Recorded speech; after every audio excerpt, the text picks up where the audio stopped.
Hello, welcome to Secova Metals Corporation's YouTube.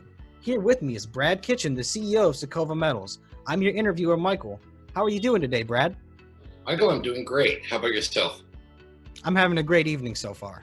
So, for the new listeners, or those not yet quite familiar with the project, can you tell me in your own words what it is that Secova Metals does? Mike, Secova Metals is a junior exploration company with its assets primarily in Quebec. We've recently acquired the Montauban gold mine and mill, located in Quebec, halfway between Montreal and Quebec City, just north of Trois-Rivières by about 40 minutes. This is actually an old mine site that had been mined for about 100 years, from early 1900s to 1990. There were over 500,000 ounces of gold taken out of the property. But what's happened is that it's in a beautiful part of the world. I guess you'd call it cottage country or whatever. But there's this big, ugly scar. There's this huge tailings that are still on the site. And because it was processed early in the last century, a lot of the procedures weren't up to speed, and there's quite high quality gold and silver assets, about 1 gram a ton in these tailings. And it's our intention to process these tailings and extract the gold and silver. And there's even some mica there as well that we can use and sell that off. So we're pretty excited about this. At 1 gram a ton, it's a very, very impressive gold asset. The path to earnings is relatively short. All the permits for mining, effectively, for milling, and for future exploration have already been obtained. The mill itself, the actual equipment needs to be assembled. The mill building has been built. It's 16,000 square feet. It's the size of it. It could probably hold about 6 tennis courts in it. Wow. All the hydro has been stretched to the land. It's 1.3 kilometers of hydro to the property, the transformers there. And the key thing for a junior exploration company that wants to go into production is all the permitting has been done. So there's been over $9 million spent on this project before we acquired it.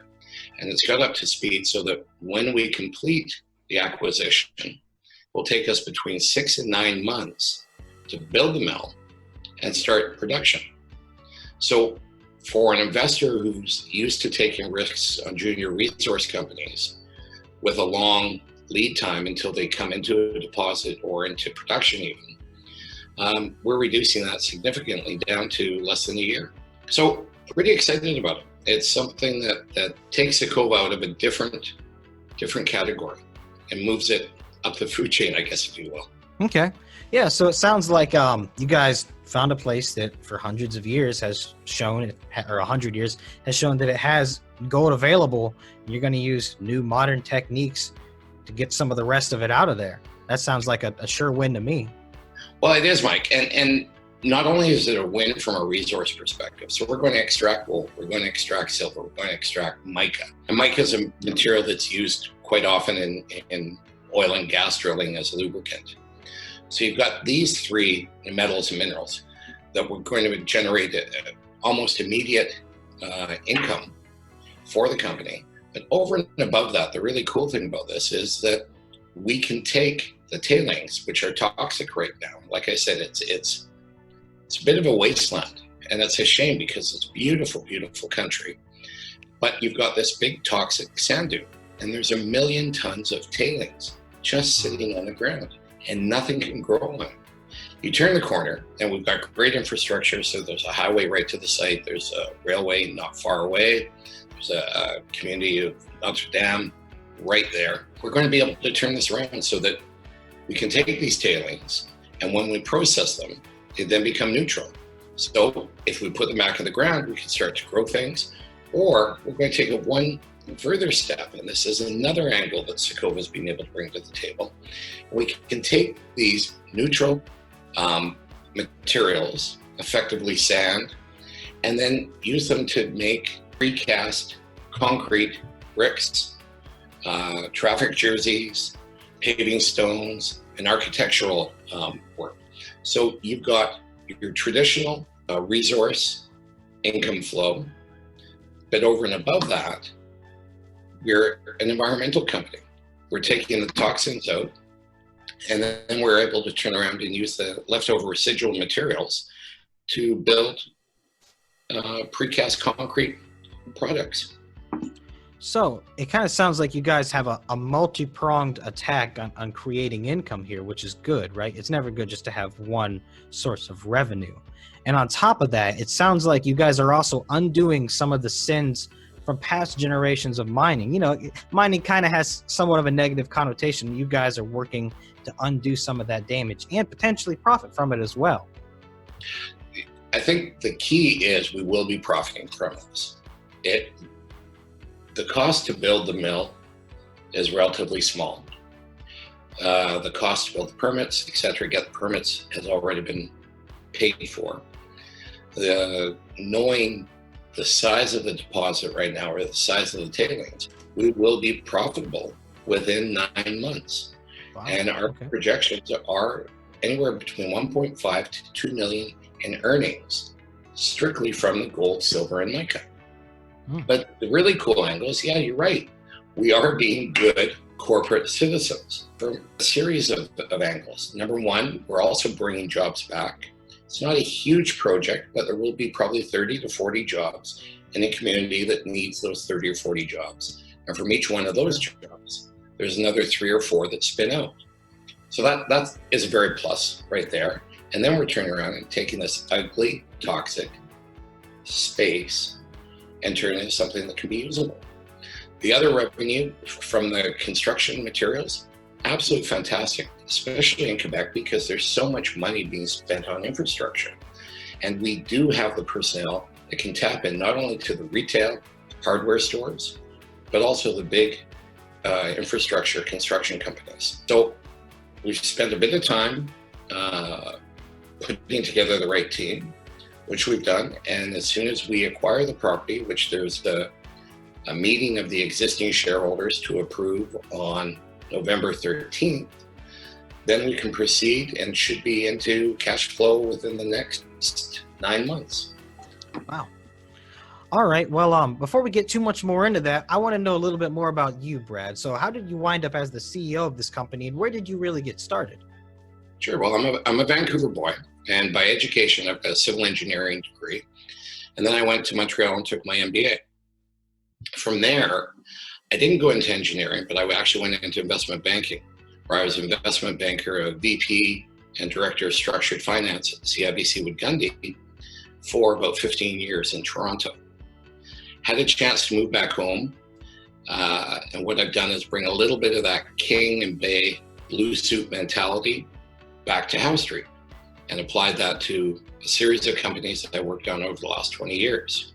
My most recent success was a company called Eagle Hill Exploration. We took a property there that had a couple of good drill holes. In fact, very good drill holes, but there was no resource. We acquired the property. We worked on it for 4 or 5 years. We developed a resource of about 1.5 million ounces of gold. Wow. Sold it to a very important investment banker at Dundee Capital, Ned Goodman, and he and with his partners at Osisko Mining are now taking the Windfall Lake project, which is the one that we found, and it's going to be the next gold mining camp in North America. Currently, there's over 300 people working on the site, and there's 31 drill rigs going 24 hours. So I'm really quite pleased with how that's worked out. It was in Quebec. Quebec, in my mind, is probably the best place in the world to do exploration work, resource exploration. You've got the resource, which is important, not only the actual metals or minerals, you also have the people resource. It's an extremely knowledgeable, well-versed community, a government that's very open to working and providing good tax breaks for companies. They're open to providing the infrastructure that we need to exploit the properties. And then you've got an extremely strong First Nations group to work with. I've worked closely with the Cree, who one of the nations there, the Waswanipi, is where Windfall Lake was. And we had a ton of support from the Waswanipi people and the Cree itself. So for me, it's similar to Secova because there's many different facets that make it a good project. Doing business in Quebec, there's many facets that make it one of the best places in the world. So that's really my background. I came on to Secova about 3 or 4 years ago. We've been looking at a few projects, but really trying to get that home run. We didn't realize we would be able to get this grand slam home run. But once we get this thing into production, it should be a walk-off home run in the bottom of the ninth. So it's something that we're pretty excited about. It's going to take a lot of work. The game plan is very detailed. Because of my engineering background, I tend to take a more methodical, systematic approach at looking at things. So we've even got the development of the mill, the building of the mill, down to pretty much how many bolts, nuts and bolts we need to put the equipment together. So Mike, it's worked out really, really well, and we're excited about it. We're on the cusp of liftoff, I guess I would say. We're probably about a month or 2 away from that, and we'll see how it goes. Yeah, it sounds like you're definitely the right captain for this ship based on your previous experience. Well, thanks, I appreciate it. We've got a really good team, and if I do one thing well, and that is surround myself with good people.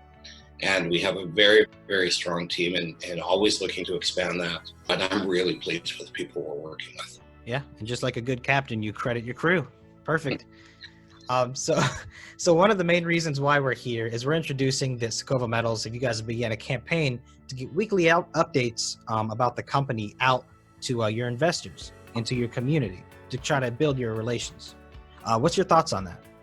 I think it's important. The investment community in the resource world is changing.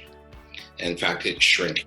Resource has that negative connotation you talked about earlier, in the fact that you go and you mine, you strip the land, you leave it, pollution. We're doing something different. Yes, we are taking the metals that have already been extracted, but we're taking something that's an ugly environmental hazard, I guess, is the best way of describing it, and reprocessing it so that we can make some earnings from it, and then turn back the land so that it can be used for other things other than mining. The one thing I will say about this, though, is so what we have to do in using this media, and you're dragging me along with this, and I appreciate very much, and I appreciate the listeners that will be watching every week, is we're trying to appeal to a different audience because we have a different type of company. We're not going out there drilling holes, getting some results, showing what those results are, raise some more money so we can drill some holes to raise some more money to get et cetera, et cetera. We're actually going to be into production. We're doing something that's very positive for the environment, and we're going to make money for our shareholders. Yeah. So this is a really cool media for me to start to use. And like I said, you've got to do a lot of hand-holding with me, and for our investors, bear with me as we go through this process, but I'm committed to making sure that we have open communication, committed to trying to get some of the answers out that some investors may have. And to be quite honest, share the excitement I've got with this project with the people that are interested in what we're doing.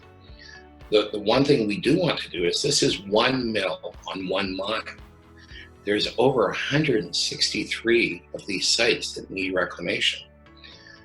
What we want to do is be that company that's that scalable company that's going to go and not only do Montalban, but do the rest of the other projects that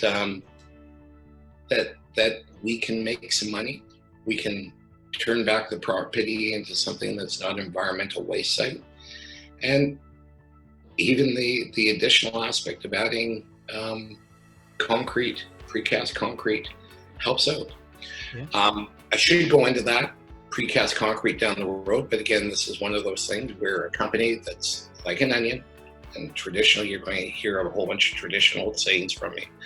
We're going to peel back, peel back, peel back as we're developing, and then we'll be issuing press releases, traditional press releases, but then giving the investors more of an insight on exactly what that means, hopefully through our interviews.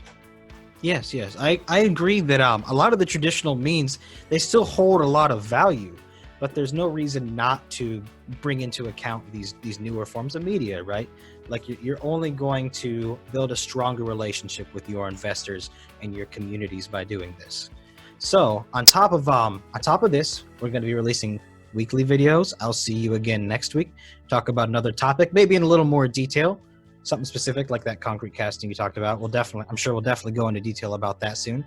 Until then, if anybody wants to talk to you, they can reach out here on the YouTube or on the new Telegram channel. And anything else you want to tell people before we log off? No, just stick with us. It's going to be a fun ride. I think we've got the right team, like I said. We definitely have the right project. And I think we can generate some significant shareholder returns in the very, very near future. Thanks, Mike. Thank you, Brad.